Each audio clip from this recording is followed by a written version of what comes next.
d'essence, pas d'appareil dentaire, pas mangé, pas bu. C'est la première préoccupation au bloc opératoire.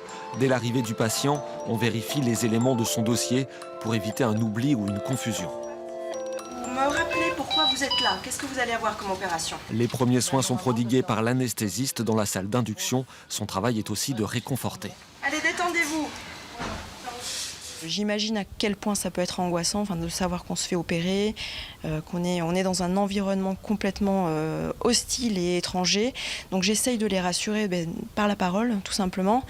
Et puis après, je triche un petit peu, j'ai des moyens médicamenteux, mais je trouve que c'est essentiel pour le vécu du patient. Le matériel nécessaire à l'intervention a été préparé dans une autre salle, discrète mais indispensable.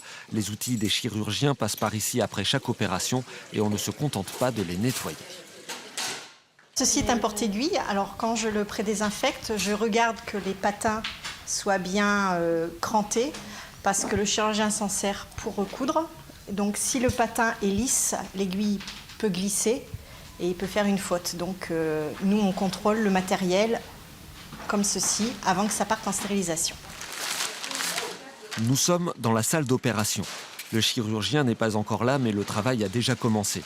On prépare tout le matériel pour ne plus sortir pendant la chirurgie, et ceux qui assistent le chirurgien doivent enfiler des tenues complètement stériles.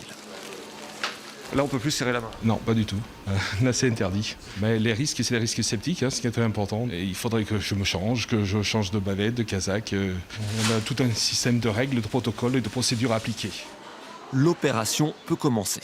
En orthopédie, des prothèses sont souvent posées. Tout est anticipé dans des bureaux situés au cœur du service pour gérer les stocks et les demandes inhabituelles.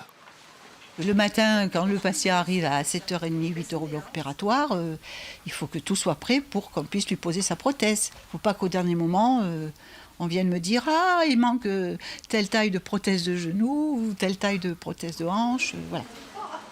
L'opération est terminée, maintenant il faut nettoyer la salle et la désinfecter, là encore en suivant un protocole précis. C'est aujourd'hui une étape majeure pour la sécurité des patients, mais ça n'a pas toujours été une évidence. J'ai débuté, vous aviez du carrelage du sol au plafond, il y avait des fenêtres, alors que maintenant il n'y a plus de fenêtres qui ouvrent. Nous, au niveau du matériel, c'est pareil, on a débuté, on avait un balai. On entendait beaucoup moins parler des infections nosocomiales. Maintenant, c'est quelque chose qui est, c'est la priorité. Le parcours du patient prend fin en salle de réveil où la surveillance se poursuit pour éviter des complications. La dernière étape d'un vrai travail d'équipe dont le patient ne gardera finalement qu'un souvenir un peu brumeux.